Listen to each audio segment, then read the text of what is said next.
We'll get started with the prayers.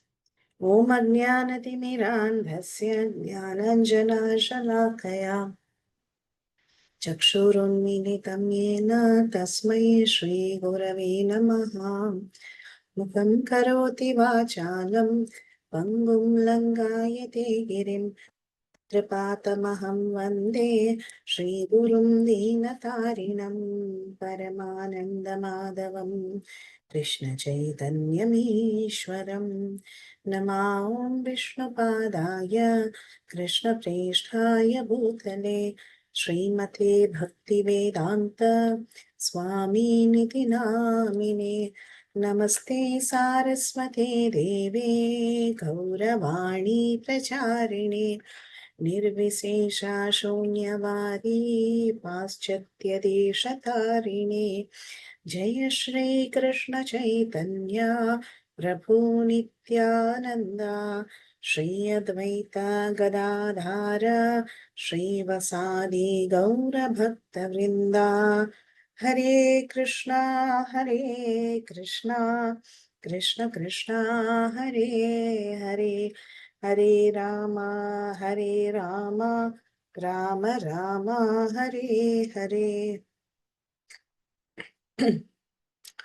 ॐ नमो भगवते वासुदेवाय ॐ नमो भगवते वासुदेवाय ॐ नमो भगवते वासुदेवाय नारायणं नमस्कृत्य नरं चैव नरोत्तमं देवीं सरस्वतीं व्यासं ततो जयम् उदीरयेत् नष्टप्रायेषु अभद्रेषु नित्यं भागवत सेवया भगवती उत्तमश्लोके भक्तिर्भवति नैष्टिकी कृष्णाय वासुदेवाय देवकी नन्दनाय च नन्दगोपकुमाराय गोविन्दाय नमो नमः. We are in the section of Srimad Bhagavatam, which is called as Bhishma Stuti, or the prayers of Bhishma Dev. So the context to this chapter is that when Krishna was leaving for Dwaraka, at that time multiple people stopped him. But now at this point in time, it was Yudhishthir Maharaj who stops Krishna and starts lamenting, saying that he is responsible for this great massacre that has happened in the name of war. Krishna tried to convince him in various ways. However, he didn't listen, and that is when Krishna decided that Yudhishthir Maharaj should hear from the grandsire Bhishma Dev. Actually, it was the divine plan of Krishna. Krishna did not want Yudhishthir Maharaj to listen to him so that he could also give darshan to Bhishma Dev during his last minute, and Bhishma Dev could also impart knowledge that he had gathered over generations to the future generations. So, oftentimes, we are also told that we should take some lessons from our grandparents, right? We should take their association and learn from them. Similarly, Yudhishthir Maharaj was asked to learn from Bhishma Dev, who had seen so many different generations and different kinds of people, and he had this vast knowledge of various dharmas, and more than anything else, he was a Parama Vaishnava. So, for all these reasons, Krishna wanted Yudhishthir Maharaj to hear directly from Bhishma Dev. At the same time, Krishna thought, I can be there present when Bhishma Dev is giving up his body, because that was the desire of Bhishma Dev. Bhishma Dev was one of the 12 Mahajans, and Krishna surely wanted to favor Bhishma Dev. Okay. So, a quick summary of what has happened so far. What happened was After Yudhishthir Maharaj started lamenting in this way, and Krishna told him that we should all go and hear from Bhishma Dev. And when they appeared in front of Bhishma Dev, we saw so many different rishis from all over the world also accompanied the Pandavas and Krishna, and they all went to hear the great instructions of Bhishma Dev. So Bhishma Dev, he was not able to welcome everybody appropriately simply because he was in his deathbed, completely pinned down by so many different arrows, and the blood in his body was drained. But because he had Icha Mrityu, that is death at his will, he was holding on his life, and he couldn't get up or offer a seat to the delegates or offer them water or do any of the formalities. But however, with his body language, he welcomes everybody. And then when Bhishma Dev sees the Pandavas, he feels very, very bad for the Pandavas, because after all, the Pandavas were coming in his own dynasty and they were very righteous. So he begins to say, Aho Kashtam, Aho Anyayam. Oh, you have gone through so much, my dear Pandavas. Kunti has suffered so much, and all this is because of inevitable time. That is what he says. Who can conquer the power of time? But then, he says, how can there be reversals in spite of the presence of Yudhishthir, who's the son of Dharma, Bhima, the holder of the club, Arjun, the holder of the Gandiva, and more importantly, Krishna, who's the well wishing friend? But however, he dismisses his previous thoughts, and finally he says that nobody can know the plan of Krishna. Krishna is inconceivable. Even great philosophers, they are bewildered because they do not understand the plan of Krishna.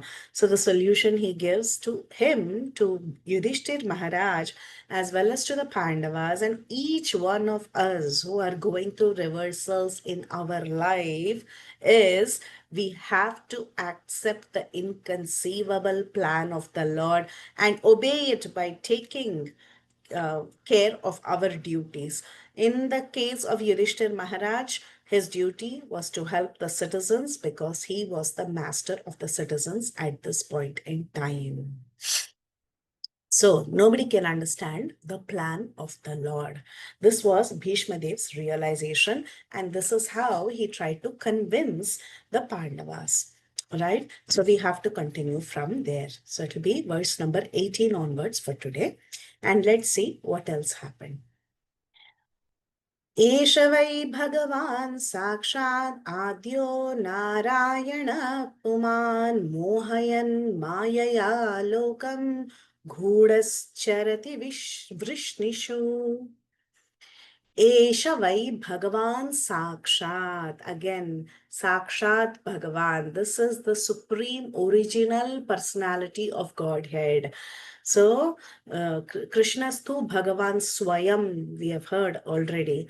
Here in this verse, Bhishma Dev is also claiming the same thing. He says, Esha Vai, this one who's standing here, this person who's next to you, he's pointing to Krishna and he's telling, Shavai, for sure, he is Bhagavan Sakshat. He is the original Bhagavan. And what kind of original Bhagavan? Don't think Narayana is the supreme. This is Adi Narayana. The one who's standing in front of you, he is the first Adi. He is first Narayan. He is the source of even Narayan, the Supreme Lord who lies down on the causal waters. He is the source of this Narayan, who's the supreme enjoyer, Adyo Narayana Puman. And what is his nature? Krishna's nature, everybody knows. Mohayan Mayaya Lokam. He bewilders everybody by his Maya. Who all is he bewildering? He's bewildering all the people and all the planetary systems by his Maya. Ghudascharati Vrishnishu. He must have appeared in the dynasty of the Vrishnis, but he's so inconceivable. He's just walking around as one of the Vrishnis, and his activities are inconceivable. So he points out to Krishna and he says that everything is the plan of the Lord. You must accept the plan of the Lord. And then he looks up and he sees, oh, that Supreme Lord, he's right here. So he's right here. He points out to him and tells this guy, he is Mohayan Mayaya Lokam. His plan, though he's right here, and you can ask him, Are, what is your plan? It is easy to ask him, right? He's right in front of you.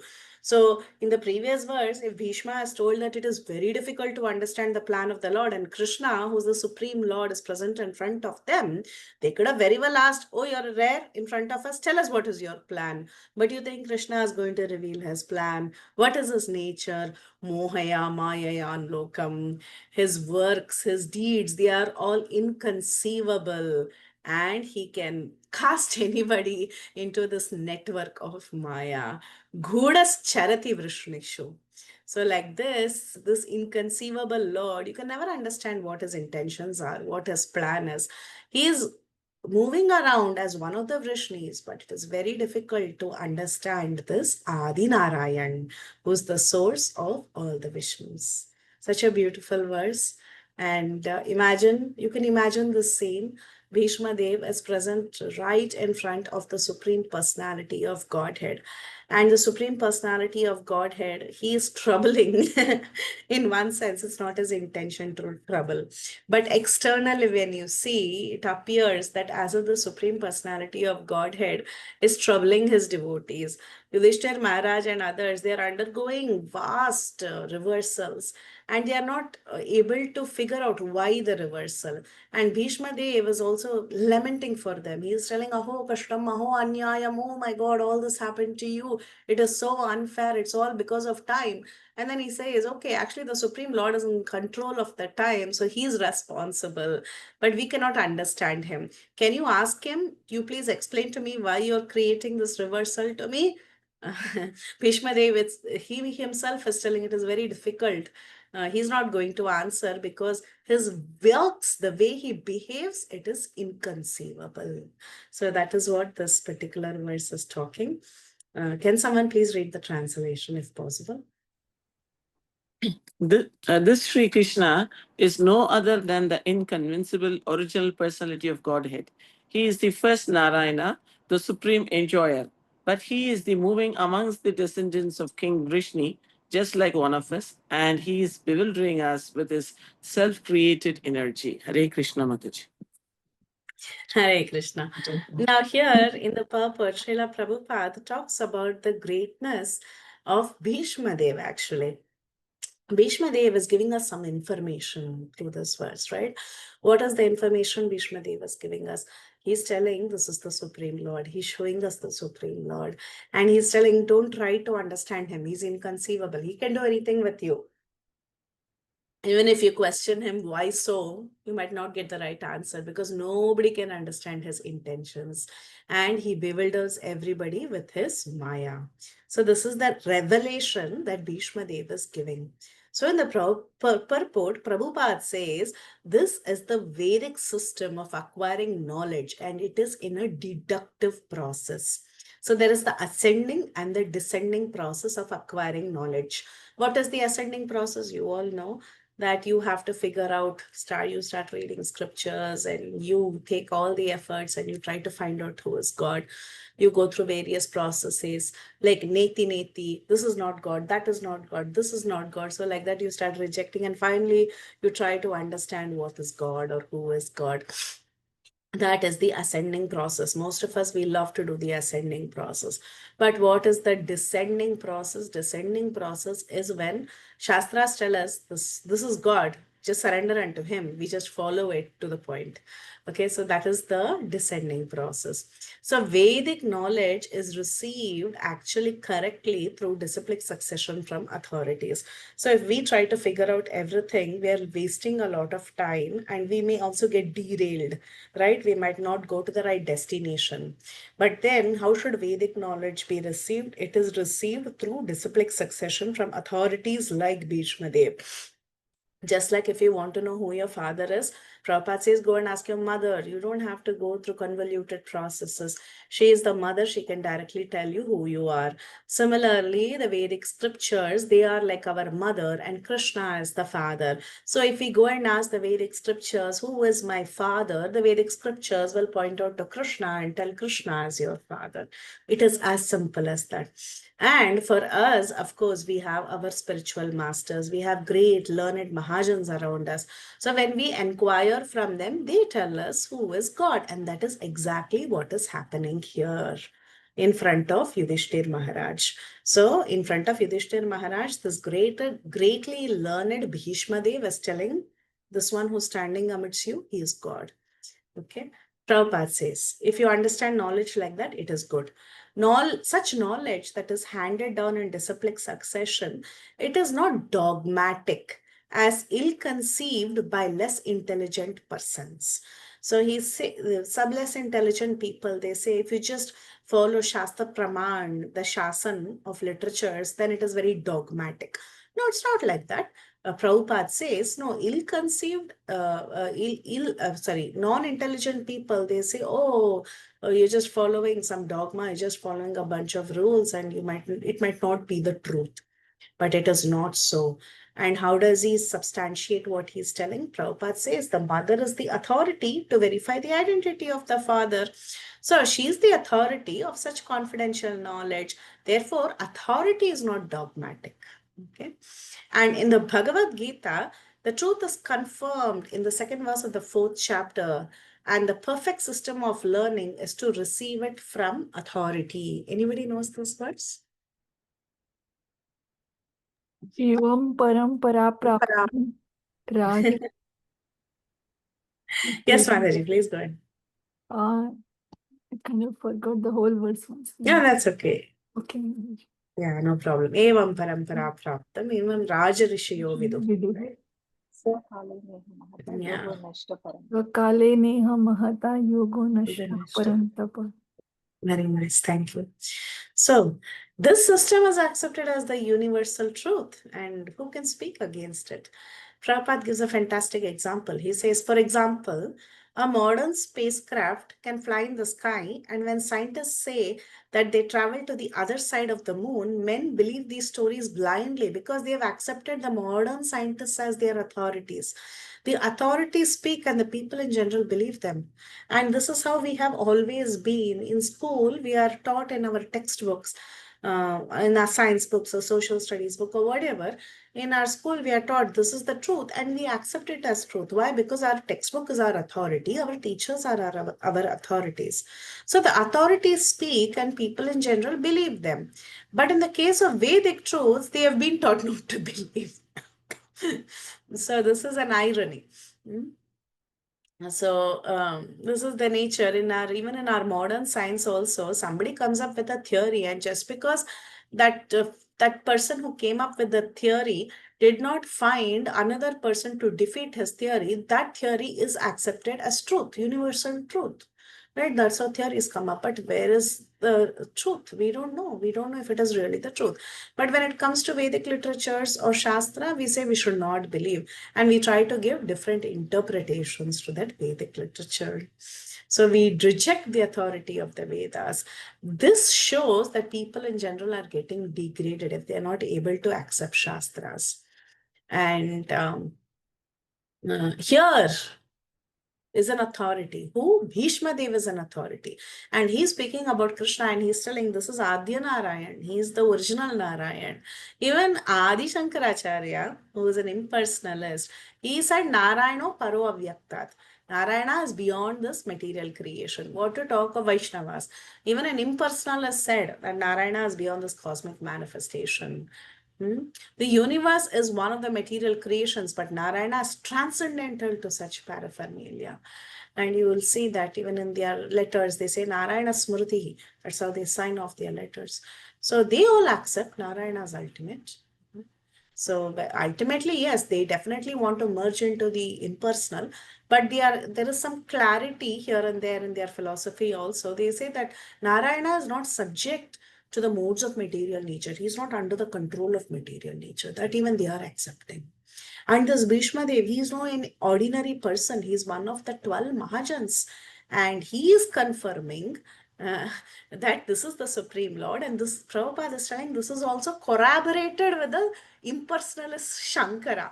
So all the other acharyas are also confirming the same statement, right? You have all the different acharyas like Madhvacharya, Ramanujacharya, Vallabha, Vishnu Swami, like that, so many different acharyas. Of course, our 6 Goswamis and Sri Chaitanya Mahaprabhu. Everybody is confirming that he is the Supreme Personality of Godhead. Not only that, our original father of all the living entities, of course, original father is Krishna, but the father in this material world, the grandsire in this material world is Brahma, the first created being. He is also confirming the same. He is the first one who got created in this world. He is also confirming Krishna is the original personality of Godhead and he's not within my creation. Like, for example, the story of Hiranyakashipu, right? One of the boons that Hiranyakashipu asked is, I should not be killed by somebody you have created. So who's that one person whom Brahma also couldn't create? That is the Supreme Lord who's beyond this creation.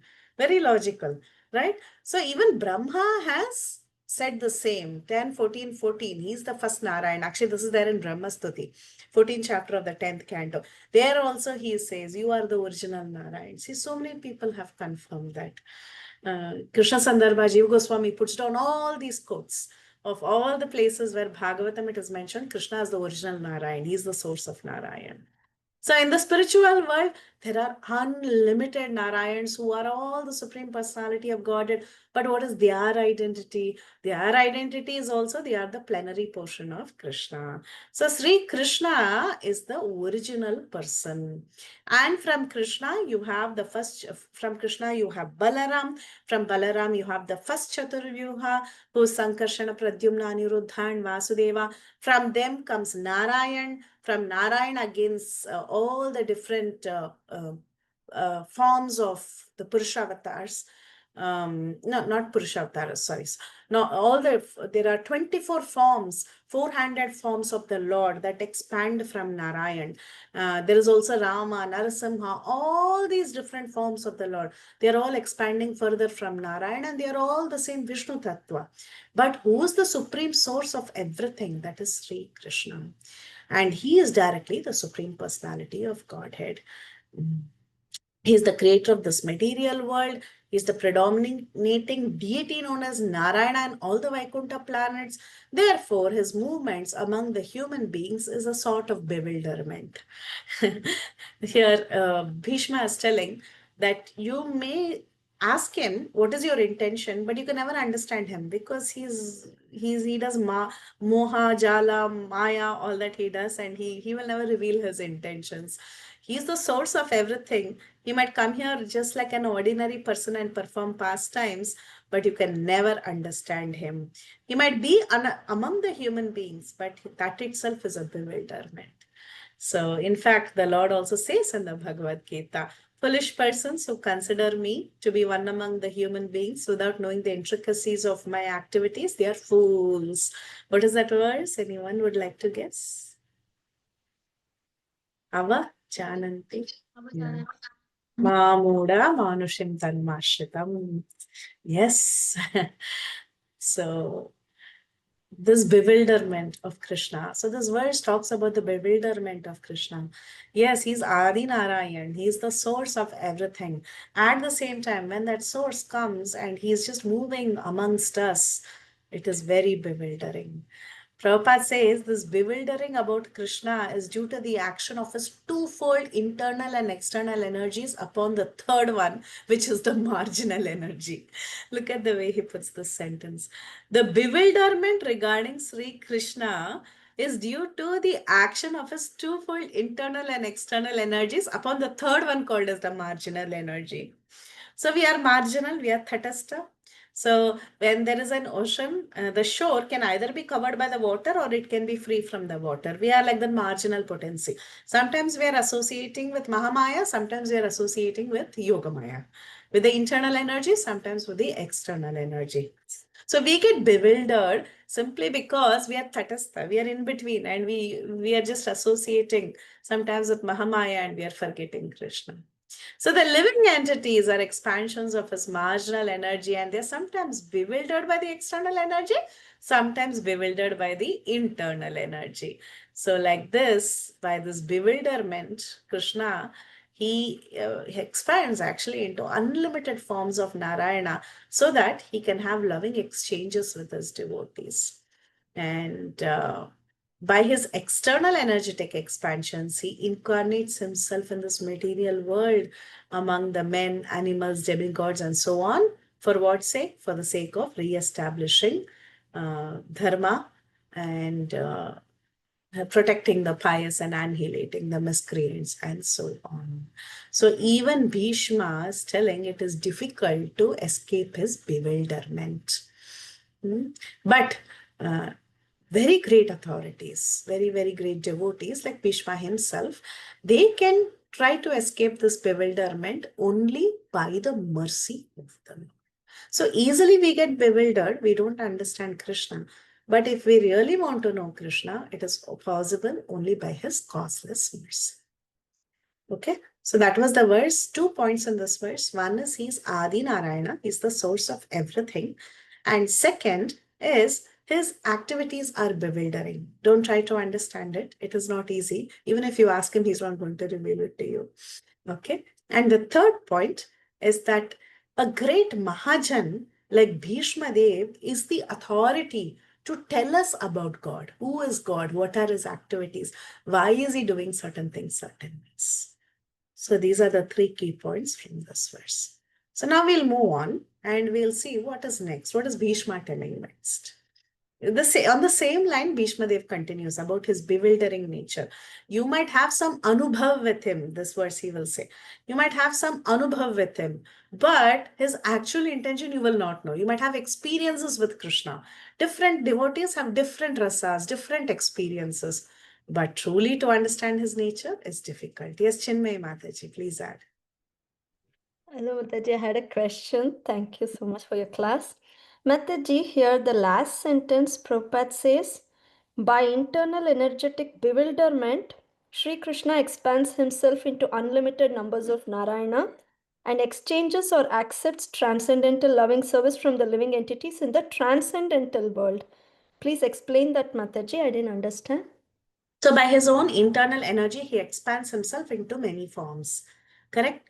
So his internal energy only, he's expanding. He's got one form, he expands into many forms in the spiritual world. So that is not by his, he's not exercising his external potency in any way. Right? It is all swamsha. They are all swamsha. They are all his own expansions. Similarly, there are so many devotees also in the spiritual world with whom he is exchanging loving relationships in the spiritual world. All this is governed by his internal energy. All these relationships, his expansions, everything is governed by internal energy. Only when you come to a material world, we talk about external energy. Right. I didn't understand why Prabhupada used bewilderment there. The jivas in the spiritual world, how are they bewildered? Yeah, Yashoda, for example, she got that's bewildered. That was Yoga Maya Shakti. beautiful. Thank you. Mataji. Thank you, but good food for thought. Thank you. Thank you. Thank you, Mataji. Okay. So what did we learn? We learned that it is difficult to understand his nature. He'll bewilder everybody. That is his nature. Okay. So, but then there are so many devotees, right? You have Shiva, you have Narada. They all have such beautiful relationships with the Lord. So, what about them? Let's see what text 19 is telling. अस्यानुभावं भगवान् वेदगुह्यतमं शिव देवर्षि नारद साक्षात् भगवान् कपिलो नृप. Translation, anyone would like to read? Hare Krishna Mataji. O King, Lord Shiva, Narada, the sages among the demigods, and Kapila, the incarnation of Godhead, all know very confidentially about his glories through direct contact. Yeah. So all these personalities like Shiva, Narada, Kapila, he's also an incarnation of Godhead. They know so much about him. Kapila is also one of the Mahajans, right? Kapilo, Vyasa, Narada, all of them are great Mahajans. Okay. So now, is it correct or am I saying something wrong? Correct? Okay. Okay, I'm assuming I'm correct. Fine. Okay. Mataji, I missed that. What did you say? No, the Kapila is also one of the Mahajans, right? Swayambhu. Yes, Mataji. Yes, correct, right? Yes. Yes, Mataji. Swayambhu, Narada, Shambhu, Shambhu. Kumara, Kapila, Kumara Kapilo. Manu. Yeah. Yes, Manu, yes. Okay, so he's also one of the Mahajans, right? So Lord Shiva, Narada, Kapila, all of them, they are all great Mahajans, including Bhishma Dev. And they all know the Supreme Personality of Godhead, and they have different, Chakravarti Path says, they have different anubhavas with the Lord. Anubhavam, meaning they know the glories of the Lord, and they also have different experiences with the Lord, he says. So all these great devotees, how they have experienced Krishna in various ways, and that's how they are telling us about Krishna. That's how they become great authorities, because of their experiences with Krishna. Now they know the glories, they've had different experiences. Now, even these personalities here, it is mentioned, Veda Guhya Tamam Bhagavan. This Bhagavan, though he is having these interactions with great Mahajans like this also, still none of them truly know his intention. Each one of these characters are also put into test. Okay, but they can never understand. Test means it's not something negative. Maybe I should not use the word test. They have some special interactions with the Lord, and sometimes even they are bewildered. Even they do not understand the true intentions of Krishna. So that is what Chakravarti Path gives an alternate meaning to this particular translation. He says, of course, here it is said, O King, Lord Shiva, Narada, and sage among demigods, and Kapila, the incarnation of Godhead, all know very confidentially about his glories. They all know, oh, he's great, he's like this, he's like that, through direct contact, but still they don't know his intention. They have only anubhavam. They don't understand his true intent. That is the twist in that particular verse. Which is because nobody understands Krishna, right? Even sometimes Krishna doesn't understand himself. So that is his inconceivable nature. That is what Prabhupada is also going to explain in the purport. Prabhupada says, the pure devotees of the Lord are called as Buddhas, or person who know the glories of the Supreme Lord through their transcendental loving services. Because of the services they are performing, because of the individual interactions they are having with the Lord, they know the glories, they know his greatness, and they are all called as intelligent people. As the Lord has innumerable expansions, and there are innumerable pure devotees of the Lord engaged in the service in different humors. There are so many expansions of the Lord. Each of these expansion has so many devotees. Like that, there are innumerable rasas for innumerable devotees. And we should understand that ordinarily there are 12 great devotees of the Lord. We just said that. Brahma, Narada, Shiva, Kumara, Kapila, Manu, Prahlada, Bhishma, Janaka, Shukdev Goswami, Bali Maharaj, and Yamaraj. These are the 12 Mahajans. So these 12 Mahajans definitely have had many interactions with the Lord. They know him very well. But do they know his true intentions? Bhishma is telling you can't know. It's very difficult. Even if you ask him, you will not know. Bhishma, although as one of them, mentioned only 3 important names of the 12 who know the glories of the Lord in this particular verse. Okay. In this particular verse, he called out only some of the Mahajans. He didn't call out everybody. But we should understand he's calling out all the Mahajans. That is the implied meaning. Bhishma wanted to call out everyone, but he's just mentioned 3. But all these are great Mahajans. They have had different anubhavs, but nobody knows the intention of the Lord. Now, Vishwanath Chakravarti Thakur. He is one of the great acharyas, and he explains that Anubhava, or the glory of the Lord, is first appreciated by the devotee in ecstasy manifesting symptoms of perspiring, trembling, weeping, bodily eruptions, which are enhanced by steady understanding of the glories of the Lord. So these Mahajanas, they all have had anubhava with the Lord. They have had all these different symptoms with the Lord. And such bhavs you can also see in the exchange of Yashoda and the Lord during the Damodar Leela that we just referred to, and the exchanges between Arjun and Parthasarathi, who was Krishna. So, like that, many devotees have had this Anubhav. Anubhav means transcendental ecstasies. Anubhav means to have certain experiences.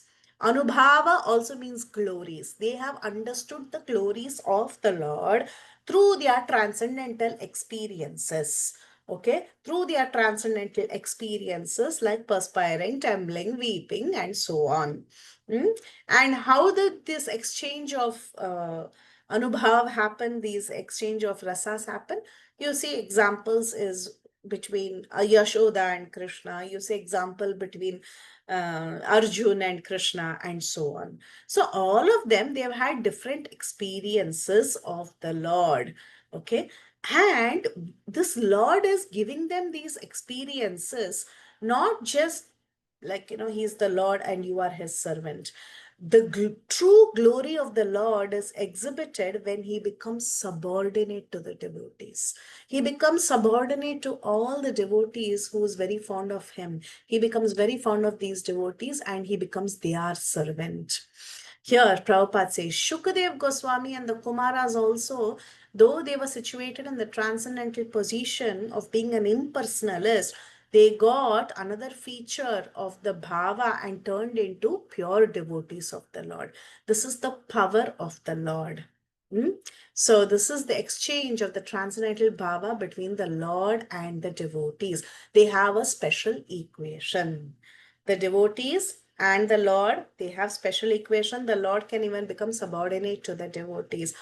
But when the Lord puts a devotee into difficulty, that is the problem that Bhishma is having in his mind. That is the problem the Pandavas are also thinking in one sense, and that is the problem every one of us are thinking.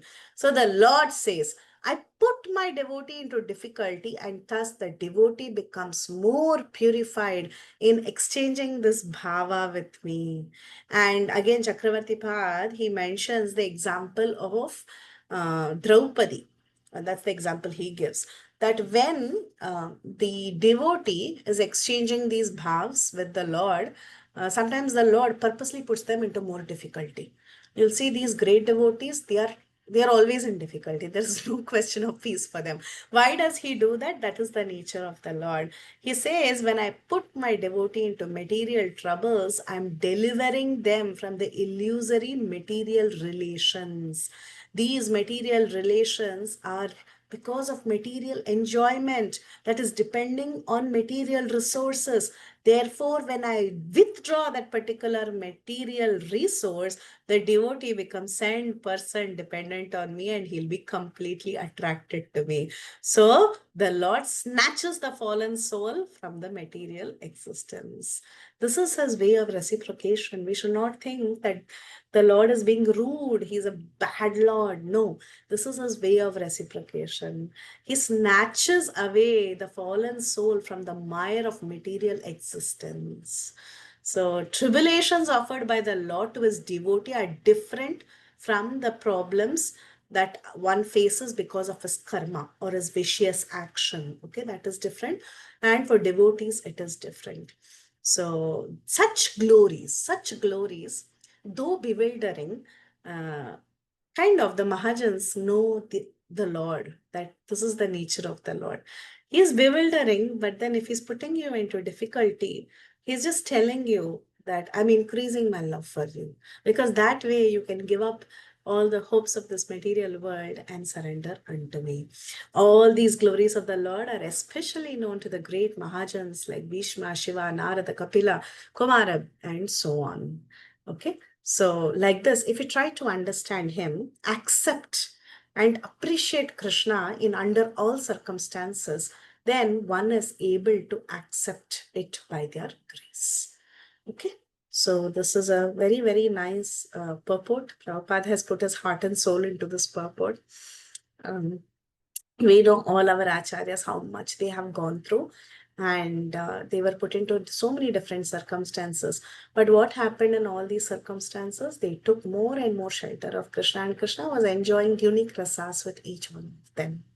So this is Bhishma Dev's conclusion. He's understanding. He's uh, unpacking this suffering of the Pandavas in various ways, and he's telling actually it's Krishna's way of dealing with his devotees. This is how he acts with his devotees.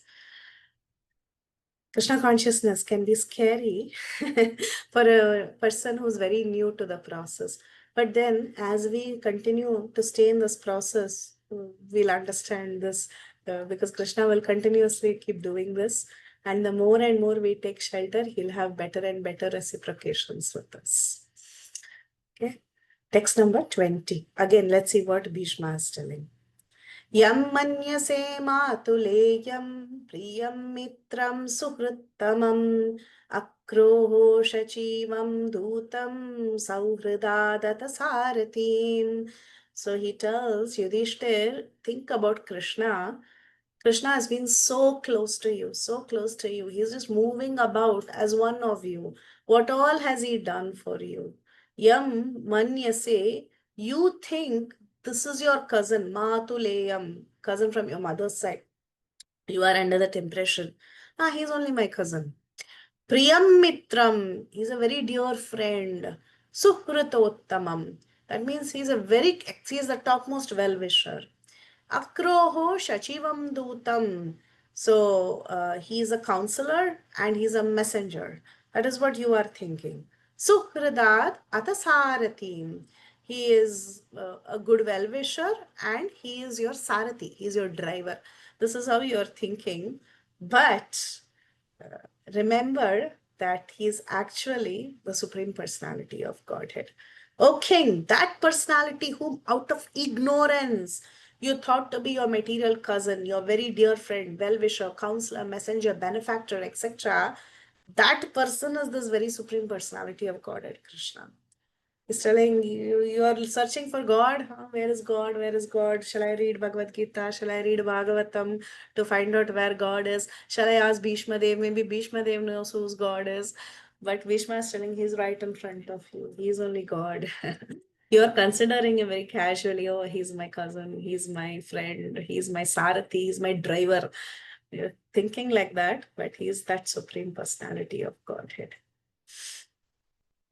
Purport: Lord Krishna, although acting as the cousin, brother, friend, well-wisher, counselor, messenger, benefactor of the Pandavas, he is still the Supreme Personality of Godhead. This is the point we should remember here. This is also Bhishma Dev's intention. He is telling, you might think he has come here as your friend and he's moving around as the Vrishnis, as one of the Vrishnis. But even if he's doing that, he's still the Supreme Personality of Godhead. It is out of his causeless mercy and favor on his unalloyed devotees. He's becoming subservient to you. He's performing all sorts of service. But remember, it doesn't mean that his position is challenged. To think of him as an ordinary person is ignorance. That's why in the previous verse also, we saw how Prabhupada quoted Bhagavad Gita. Okay, that these foolish people think that I am Manushim Tanumashratam. I've taken a human-like form and I am an ordinary person. Okay, now he goes on to explain about the greatness of Krishna. Yes, Krishna, he's here. His acts are bewildering. It is difficult to understand him. He puts his devotees in more and more distress so that he can strengthen his bonds with his devotees. That Supreme Lord, when he comes and performs pastimes, out of ignorance, don't think he's an ordinary person. He's just my cousin. He's just my driver. Don't think like that. His position is never compromised. He's still the Supreme Personality of Godhead. And he continues to say, Sarvatmana samodrisho hi advayasyanahangkritehe tatkritam mati vaishamyam niravadhyasya na kvachit.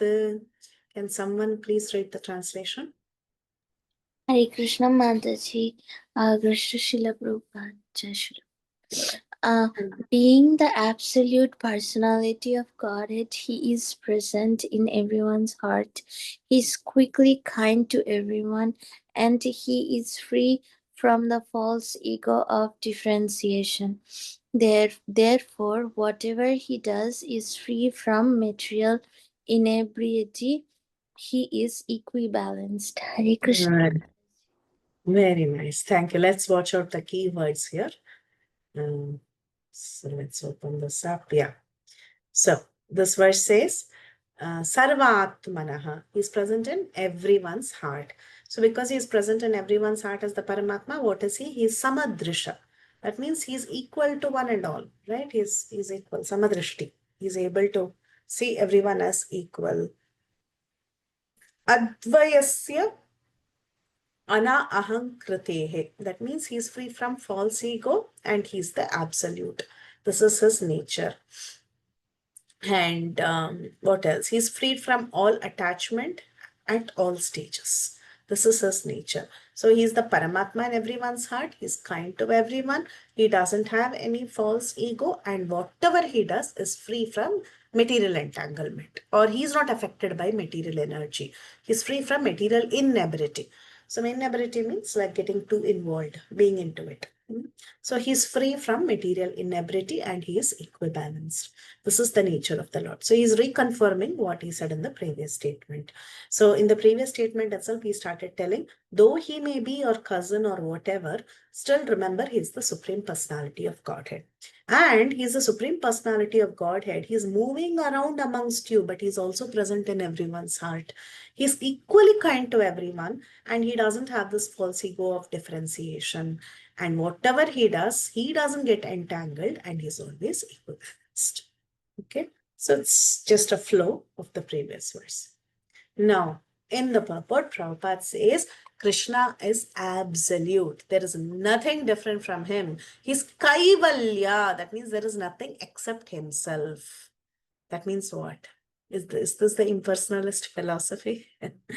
No.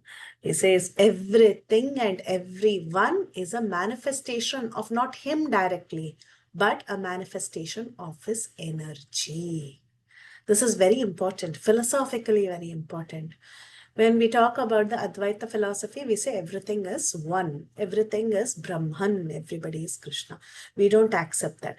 We also say, yes, everything is Krishna. We see Krishna everywhere. I see Krishna in the tree. I see Krishna in the book. I see Krishna in you. I see Krishna everywhere. So how am I different from the Mayavadi? Here is our philosophy.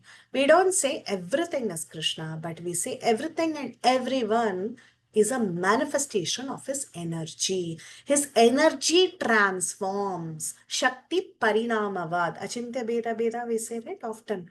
Oneness and difference. How do you see oneness and difference? It is Shakti Parinama.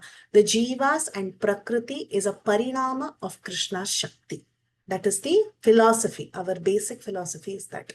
Because we don't accept everything as one. We don't accept everything is different from each other. We don't accept Dvaitam also. We are Abeda, and we consider it inconceivable. First and foremost thing, this, how can something different and same be present together? That itself is inconceivable. Right? So, but how did all this happen? What is the relationship between Prakriti, Jiva, and Purusha, the Supreme Lord? The relationship is that we are all one. But how one?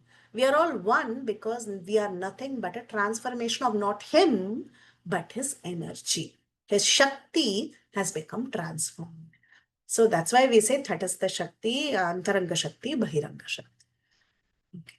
So, Prabhupada says, he is absolute and nothing is different from him. He's Kaivalya. Everything is one. There's nothing except himself, which is true. Because the energy and the energetic, in one sense, they are inseparable, right? So in that sense, yes, everything is him. Now he begins to explain. Prabhupada says, the sun is identified with every inch of the sun rays. That is correct, right? When we see the sun rays, we say, oh, the sun has come out. And every molecular particle of its rays, we identify the sun with every molecular particle of its rays. Similarly, the Lord is distributed by his different energies. He is the Paramatma. He is the super soul present in everyone's heart.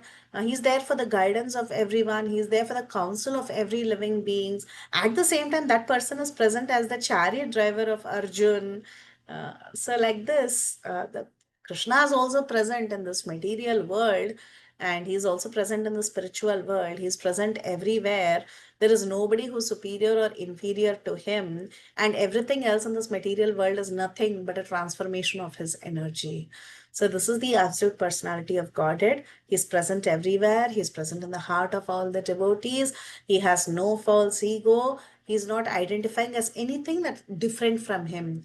Krishna, see, when we say this Vidya Vinaya Sampanne Brahmani Gavi Hastini Shuni Chaiva Shrutakesha Pandita Samadarshina, when we quote who's a Pandita is able to see equality in everyone. He is a Pandita. If a Pandita, you see that beautiful painting that they depict for this verse, Vidya Vinaya Sampanne, they see a sage, he's holding a danda, and he's seeing a cow, he's seeing a Brahman, he's seeing a tiger, he's seeing so many living entities, and in every living entity, he's seeing the Paramatma. There's this beautiful painting where every single living entity is there. A dog is there, a dog eater is there, a Brahman is there, a cow is there, and within each of these living entity, there is the Paramatma, 400 feature of Paramatma, and the sage who's holding the danda is seeing only the Paramatma in everyone's heart. I hope you all have seen that painting. If you have not, you can Google it. Okay, so when a Pandita can see everything as same, you think Krishna will not love every single living entity?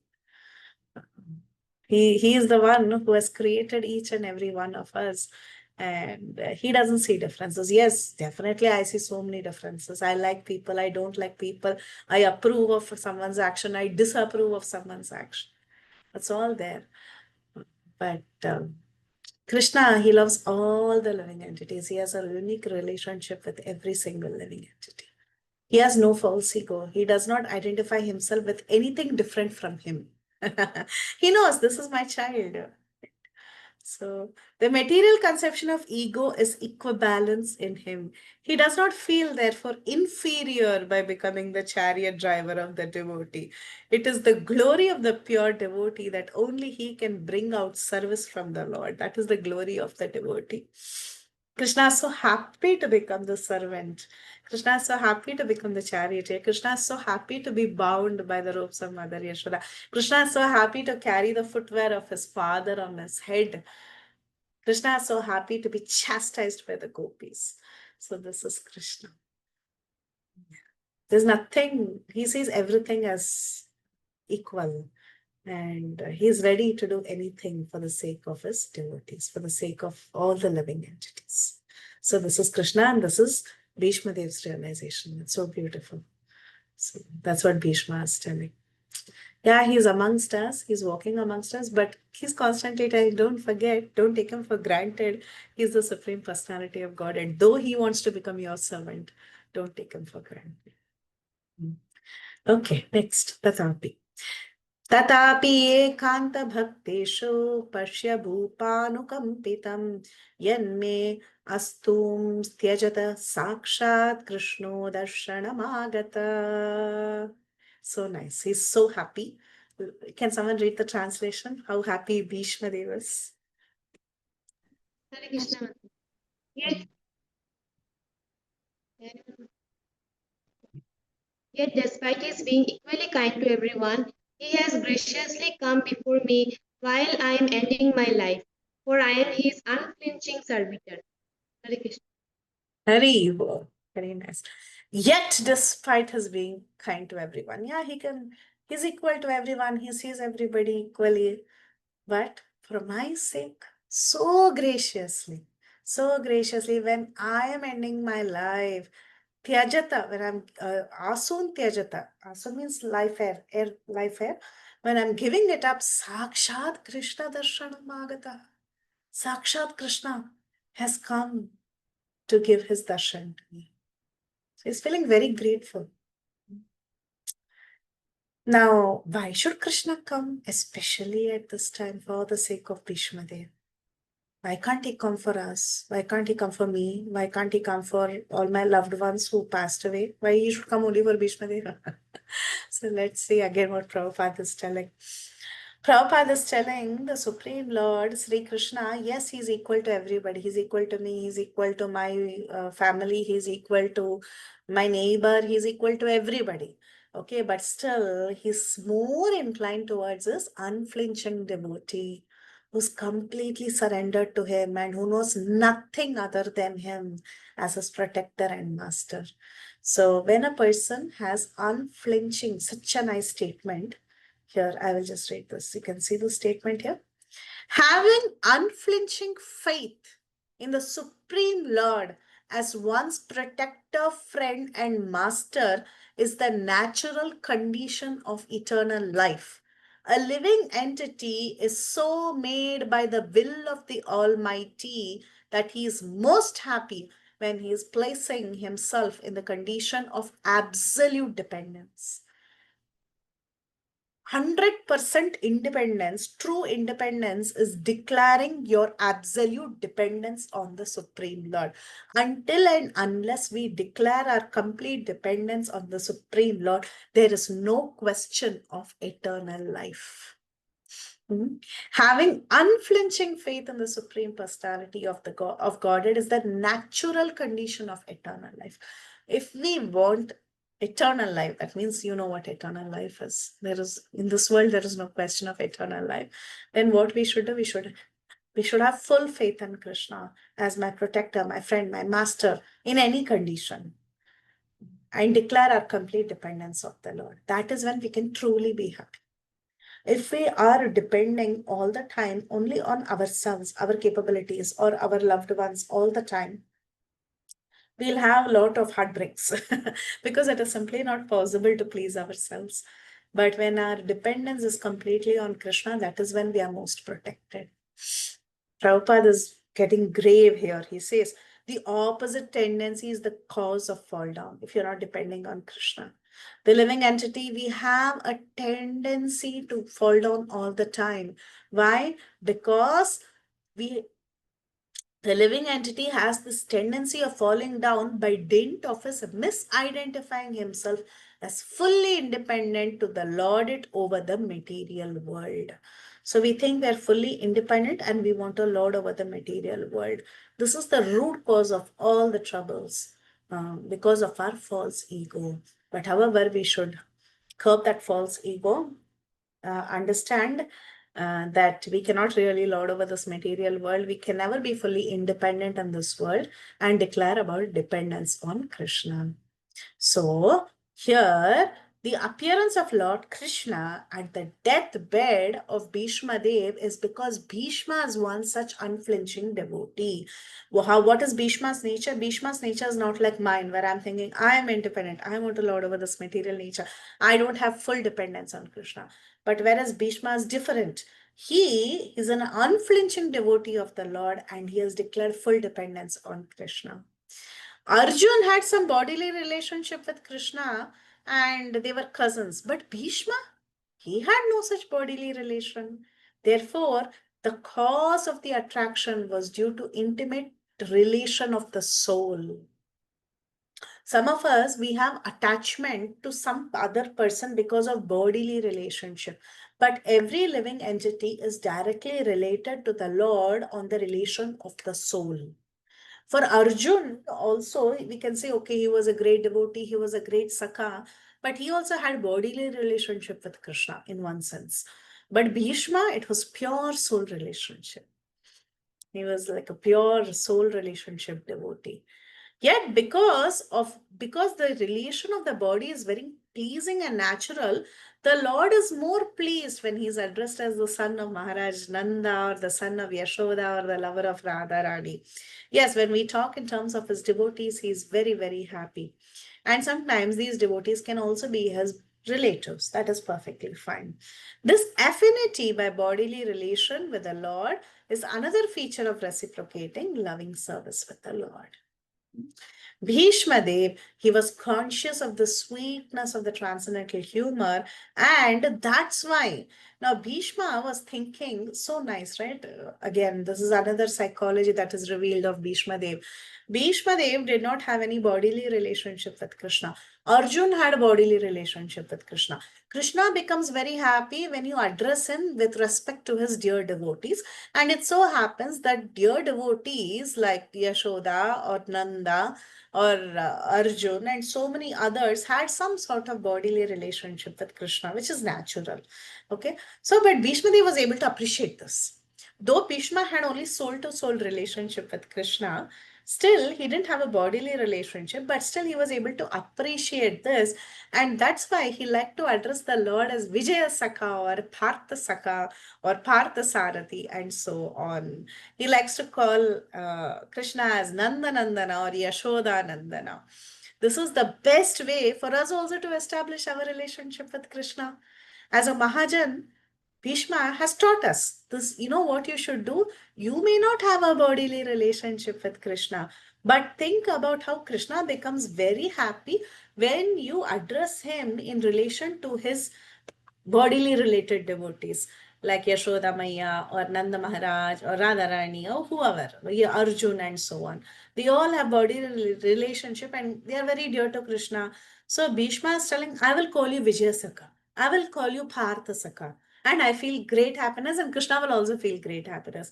So Bhishma is setting this example. So we also can take some hints from Bhishma. We can also address the Lord through his primary names like Vijaya Sakha or Nanda Nandana. And that way we can attract the mercy of the Lord. So one should not try to establish our relationship directly with the Lord, but there should be some transparent medium. So let's take that process. And eventually it will lead us to the right path. So we'll take some tips and tricks from Bhishma. We'll call the Lord by his primary names, especially the names that are in relationship with his close devotees with whom he had bodily relationships. That way we can attract Krishna's attention also. We can also feel happy. Krishna will also be happy.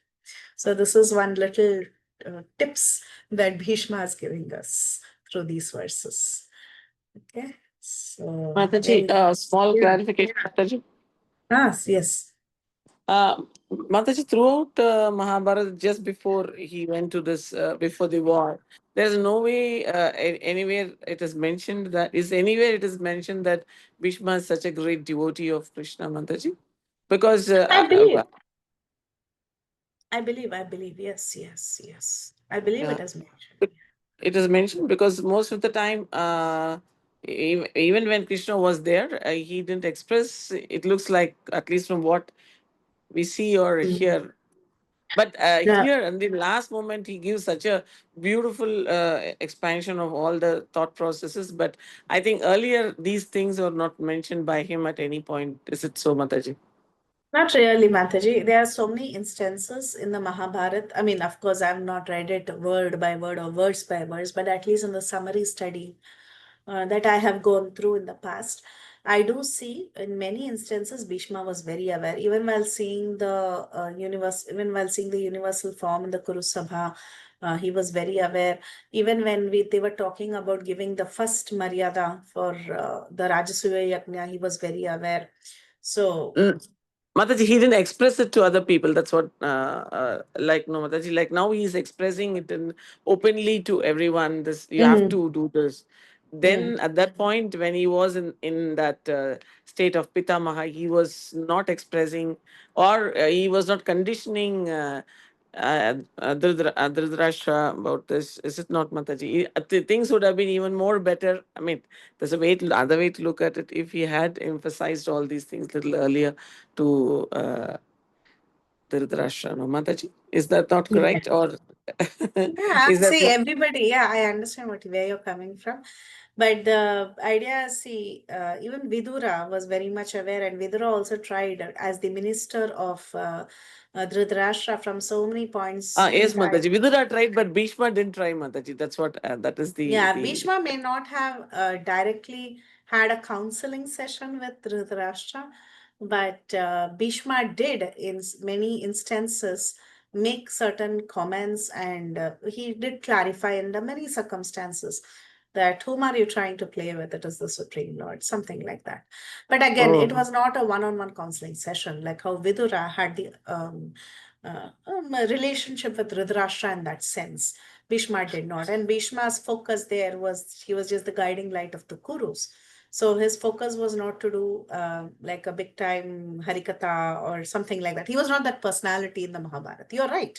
You're right that that was not his primary role, but this was his heart. Okay. Okay. Hare Krishna. Hare Krishna. Okay.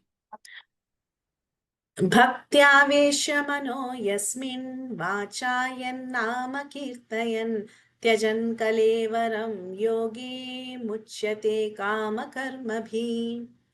Somebody for the translation, please. Hare Krishna. Mataji. Jai Shri Prabhupada. The personality of Godhead who appears in the mind of the devotee by attentive devotion and meditation and by chanting of the holy name releases the devotee from the bondage of fruitive activities at the time of his quitting the material body. Hare Krishna. Mataji. So Bhishma is now telling what he's going to do. So he's Hare really Krishna. Sorry, Mataji. Related to this Mataji's question, yes. I just read elsewhere. Bhishma lost his blood, through his arrow struck by Krishna in the war, and he lost all his blood, which he had the Druna of, Duryodhana, Dhritarashtra. Then that's how he felt he is purified now to talk about Krishna, and he starts glorifying. That is the. Yes, that's true. Yes. He was also indebted to the kingdom. There were so many. Yeah, he was not like a direct preacher there. Yeah, that's why he kept, because he ate their food, and he was indebted. Thank you. Thank you for adding that. Yeah, very true. He let all the blood go out and then only he glorified Krishna and spoke so many subject matters. Yeah. Very nice. So now Bhishma is going to reveal. So I think somebody wrote a chat message to see in the Rajasuya sacrifice. Yes, Sindhu. Okay. So now the Supreme, he says, Bhishma is telling, the Supreme Personality of Godhead who appears in the mind of the devotee by attentive devotion and meditation, by chanting of the holy name, releases the devotee from the bondage of fruitive activities at the time of quitting the material body. Can someone draw a parallel verse from Bhagavad Gita?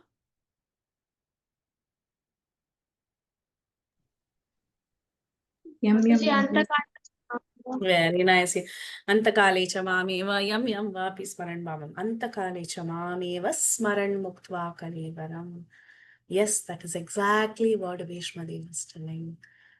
Yeah, that's what he's going to do. Okay, he's first stating what he's going to do, and then he will do it. So this is the power of Bhakti Yoga. It's a beautiful verse. If anyone wants to memorize, you can memorize. I know it's not there for memorization, but it's just if you want to memorize for the sake of quoting when you're preaching or something, you can memorize this. This resonates with the Bhagavad Gita as well. And this is the verdict of a great Mahajan. And he not only spoke it, he also did it. So that's very nice. Now, Prabhupada talks about this. He says, yoga means concentration of the mind detached from all other subject matter. And such concentration is called as samadhi. So when bhakti yogis are doing samadhi, 100% engagement in the Lord, service of the Lord is samadhi. If you have 100% concentration in whatever service you're doing, you're understanding this is the pleasure of Krishna, that is considered samadhi. And one who concentrates his attention in such a manner is called as a yogi. And a yogi, a true yogi or a bhakti yogi, engages himself 24 hours in the service of the Lord with full attention, thinking about the Lord in ninefold bhakti process. Whether you're doing Shravanam, you're doing Kirtanam, Smaranam, Padasevanam, Archanam, Vandanam, Dasim, Sakyam, Atmanivedanam, whatever it may be, if you're 100% engrossed in that activity, that is samadhi, that is yoga. Okay. So we should understand that we may be in doing any of these activities, but then each of these activities, if we have focusing nicely, we have attained the perfection stage of samadhi. So the Lord calls such a rare devotee to be the best among all yogis. Yoginam api sarvesham mat gater antaratmana. Right? So Krishna, in the last verse of the chapter 6 in Bhagavad Gita, he says there are so many yogis. But then, who is the greatest among all these yogis? One who is 100% thinking of me. So, in reality, a person performing bhakti with concentration on the Lord is considered the best of all yogis. So now, such a person who has led his life like this, thinking about Krishna, performing different activities in Krishna consciousness, what do you think he will do at the time of death? At the time of death also, the same consciousness will be carried over. So, thus, by chanting his holy name before quitting the body, the yogi at once is transferred to the internal energy of the Lord, to one of the eternal planets where there is no question of material life and its concomitant factors. So if we have led a life of Krishna consciousness, then be assured at the time of death, what will happen? Antakale chamameva smaran muktva kalevaram. If I have practiced it throughout my life, then at the time of death, I can be one such yogi. And where will I go if I'm thinking of Krishna at the time of death? If I'm chanting his holy names or if I'm concentrating my mind on Krishna, then what happens? We go to the spiritual world and there is no more material existence. So we will no more have the threefold miseries of material existence, and this devotional service is very, very nourishing process. Prabhupada so sweetly says, devotional service to the Lord does not kill the natural desires of the living being. You have some natural propensities as a conditioned living entity. You have to eat, you have to sleep, you have to do so many things. But all that you can do, but it can be applied in the cause of devotional service. It's a very easy process.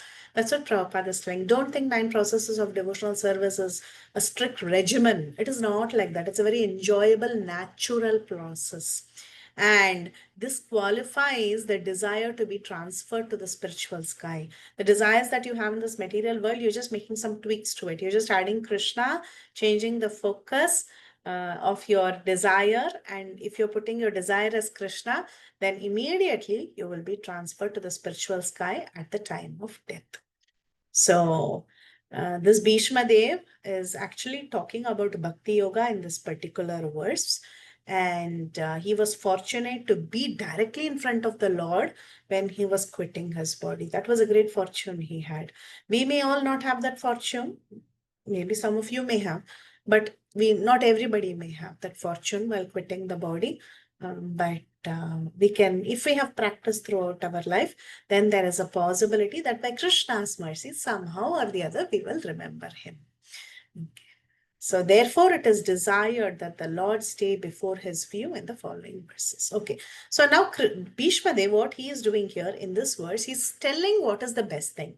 The best thing for a person is to give up his body in the presence of Krishna, thinking about Krishna. That is the best thing to do. The best thing is to be absorbed in devotion. That is what he's telling. So that is his desire. Now from verses 24 onwards, he's going to tell how he desires to give up his body in the presence of Krishna. What is his desire? He's going to start expressing that. It's very beautiful. 24 to 28, he's going to express. No, 24 only he will express. 25 to 28, he will tell Yudhishthir about various dharmas. But this 24th verse is very beautiful. Okay. So anyone wants to read Sanskrit? I've never asked. Sorry for that. Anyone? I think you all like to read. So yes, Damani Mataji.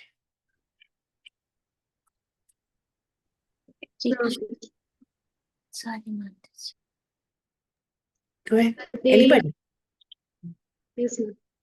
Sadeva Devo Bhagavan Pratikshate भजतां कलेवरं यावत् इदं विनोम्यहं प्रसन्नः सारुणलोचनोल्लसन् मुखाम्बुजोद्यानपथश्चतुर्भुज. He is expressing his desire. How he wants to die, which form of the Lord he wants to see. I'll read this English and then we will analyze what Bhishma Dev's desire is. May my Lord, who is four-handed and whose beautifully decorated lotus face with eyes as red as the rising sun is smiling, kindly await me at the moment when I quit this material body. Saha, he, Deva Deva, he is the Supreme Personality of God. He is the God of all gods. And he is not just some Mahadev, he is Bhagavan. Saha Deva Deva Bhagavan Pratikshitam, may he kindly wait at the time of Kalevaram Yavat Idam, when I am giving up this, he know me, when I am giving up this material body. And how should the Supreme Lord be? How is he? He is prasanna. He has a cheerful face.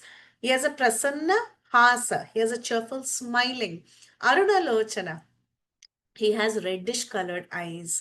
Ullasat Mukhamboja. His face is very beautifully decorated. It is like a lotus flower. So let my meditation be on that beautiful form of the Lord who is Chaturbhuja, who is in the form of four-handed form, Narayana. This is the worshipable deity of Bhishma Dev. Bhishma Dev, why this is the worshipable deity of Bhishma Dev? Why not Krishna? Vishwanath Chakravarti Thakur gives some insights. He says because when he got mantra diksha, he was chanting the mantra of the Lord that indicates a particular four-armed form of the Lord, and that was his worshipable deity through his mantra upasana. So he wanted only that form, and he knew that form is not different from the Krishna who's standing here. But his worshipable deity was that four-armed form of Narayan. So that's why we are all very fortunate. What mantra do we get at the time of second initiation? We all get Krishna mantras, and that is our worshipable deity. So the more we chant, the more better we can establish a relationship with that. So he got the mantra of the four-armed form of the Lord, and that became his sadhya, his goal, that particular form of the Lord. May my Lord, who is four-handed, whose beautifully decorated face with eyes as red as the rising sun is smiling, kindly await me at the moment when I quit this material. What a blessing, right? Okay, now Prabhupada, he explains to us. He says, see, Bhishma, he knew very well that Lord Krishna is the original Narayan, and his worshipable deity was the four-armed form of Narayan. And he knew that four-armed form of Narayan was the plenary portion of Krishna. And indirectly, he desired to see Lord Krishna to manifest himself in the four-armed form of Narayan. He requested. He wanted to ask this Krishna. He knows Krishna is Adya Narayan, right? He's the original Narayan. So he's requesting, oh, Adi Narayan, can you show me that form? I really love that form and I'm so attached to that form. And Prabhupada is telling a Vaishnav is very humble in behavior. Although it was 100% certain that Bhishma Dev was approaching Vaikuntha Dham just after leaving his material body, see, he was still very humble. As a Vaishnav, he wanted to see the beautiful face of the Lord. For after quitting the body, he might not be able to see the position of the Lord anymore. I mean, like he might not be able to be in a position to see the Lord anymore. Like this in this material world, in a human form, and he's in a human form and Krishna is there. So he might not get this opportunity anymore. So he's asking, I want to see you before I die.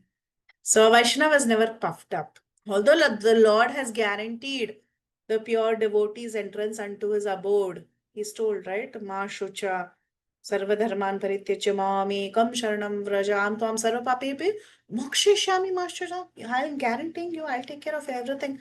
Bhishma knows that. But still Bhishma is very humble. Here Bhishma is telling, as long as I do not quit this body, meaning that he can quit his body at his own will. He was not being forced by the laws of material nature. He was very powerful that he could stay in his body as he desired because he got this benediction from his father. But still, he requested the Lord to stay in front of him in his four-handed feature of Narayan so that he can concentrate on the Lord. See, now Bhishma knows in whatever condition he quits his body, he'll go to Vaikuntha because he's such a great devotee. But then he's so humble. He's telling, let my mind concentrate on that forearm form right in front of my eyes. That way, in a trance, in a meditation, I can give up my body thinking of you. So he's thinking, let my mind be sanctified by thinking about you. That is what he's thinking. So he did not mind wherever he might go. But what was his desire? Last minute desire? He wanted his mind to be concentrating on that beautiful form of the Lord. He was not so much worried about his destination. See, we should not think that Bhishma wanted to see Krishna in the form of Narayan in front of him and give up his body so that he can go to Vaikuntha. That was not his desire. He just wanted his mind to be absorbed in that beautiful form of the Lord. So he's not going to be bothered if the Lord says, okay, you can concentrate on my form, but you will go to hell. Is that okay? He's like, yeah, it's okay. I'm not worried about the destination. I want to see you. That's all. I want to see you in this form and relish that form. That's all his desire was. So the only desire of a pure devotee is that he wants to think of the Lord in rapt attention. He wants to think of the lotus feet of the Lord, regardless of whatever it may be. Whether he's in hell, he's in heaven, he's on earth, whatever the situation may be, all the devotees have prayed this in the Bhagavatam. It does not really matter to me where I'm going, but as long as I can think about you. Narayana Parayana na kutaschana bibhyati, right? Is that the verse? Lord Shiva talks about when Chitraketu was cursed to go to become a demon. So he says, he is a surrendered devotee. For him, it doesn't matter. Hell, heaven, demon, demigod, nothing matters as long as he can always think about the Lord. So this is the nature of the Lord. Bhishma wanted to do only so much. His mind had to be absorbed of thinking the Lord. And that way he wanted to give up his life. That's all, nothing else. And this is the greatest ambition of a pure devotee. That's what Prabhupada is telling us. Okay, 25. Yeah, that's it. Because we're not going to get into the dharmas that he's telling, but 25 we will do because that is going to tell what he did next. So the Vacha, Yudhishthirastad Akarnya Shayanam Sharapanjare Aprichat Vividhan Dharman Rishinam Chanuri Shunvatam. Translation, anyone would like to read? Last verse for today. Sutta Goswami said, Maharaj Yudhishthira, after hearing Bhishma Dev speak in that appealing tone, asked him in the presence of all the great rishis about the essential principles of various religious duties. Thank you, Mataji. Hare Krishna. So now you also know Bhishma Dev is going to pass away. Yudhishthira Maharaj also got to know Bhishma Dev is going to pass away, but Yudhishthira Maharaj had come for a purpose. He had to ask so many questions. He was inspired by Krishna to ask about dharma, questions on dharma. So he thought that there is not much time. Krishna had inspired Yudhishthira to ask Bhishma in the presence of many great sages about questions on dharma.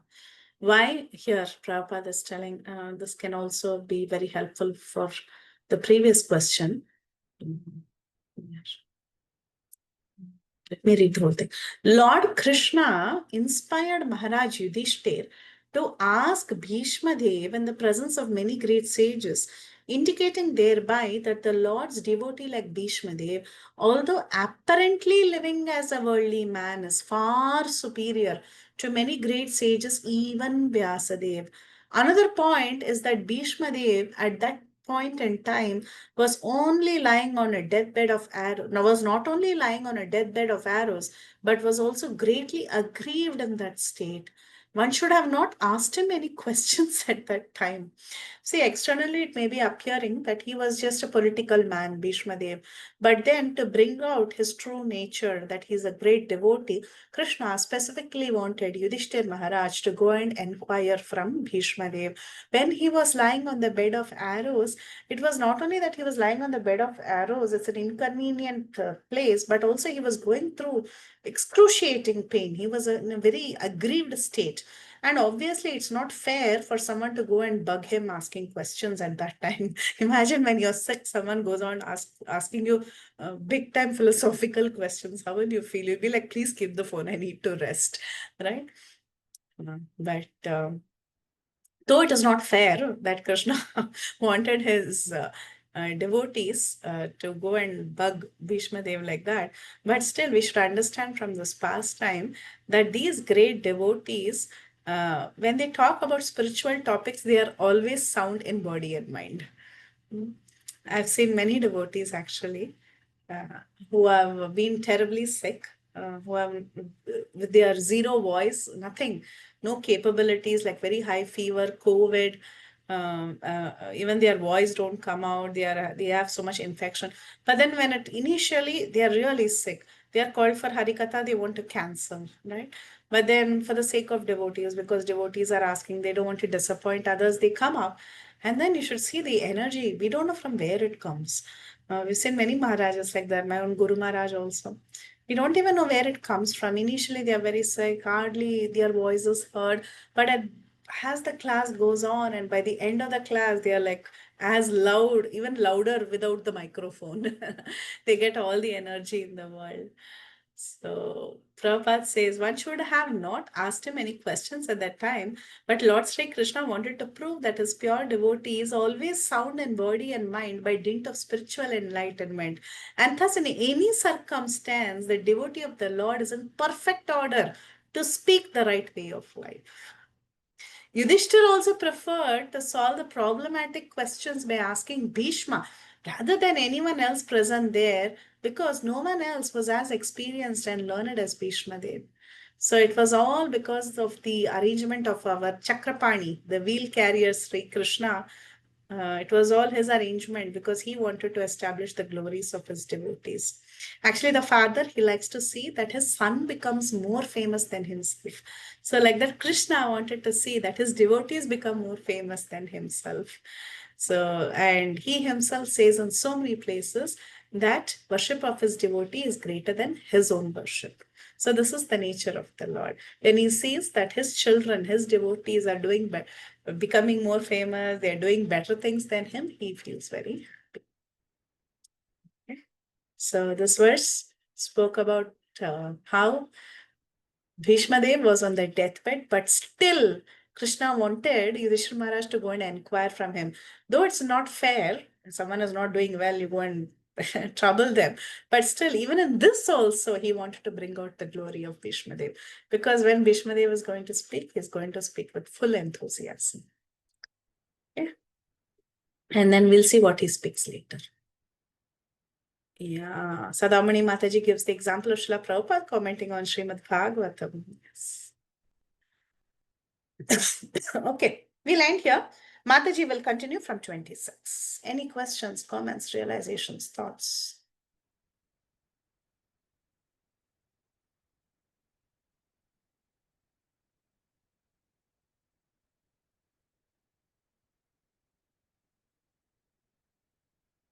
Sankari Kaur Mataji, please add. Hare Krishna Mataji, please accept my respectful obeisances at the dust of your lotus feet. My very respectful pranams to all the Vaishnavas and Vaishnavis here, all glories to Srila Prabhupada. Mataji, when you were discussing about having a bodily relationship with Krishna that we may not have, I was just thinking, we are all parts and parcels of Krishna. How can we not have that bodily connection? We are, I mean, this whole phrase that Prabhupada has come up with, part and parcel, it's so beautiful. Yes. We are his part. Yet we are so complete, because if we are being called a parcel, even without a wrapping paper or the knotting bow, the parcel will not be complete if any part is missing. So we do have that bodily connection with him. We are connected with him in any which way. So yes, he's just so merciful that if we follow the path of our acharyas, we would be able to remember him by his causeless mercy. So I was just thinking about that, Mataji, bodily connection. Hare Krishna. Thank you, Mataji. Yes, we are all his parts and persons. True. Thank you. And anything else anyone would like to add or comment?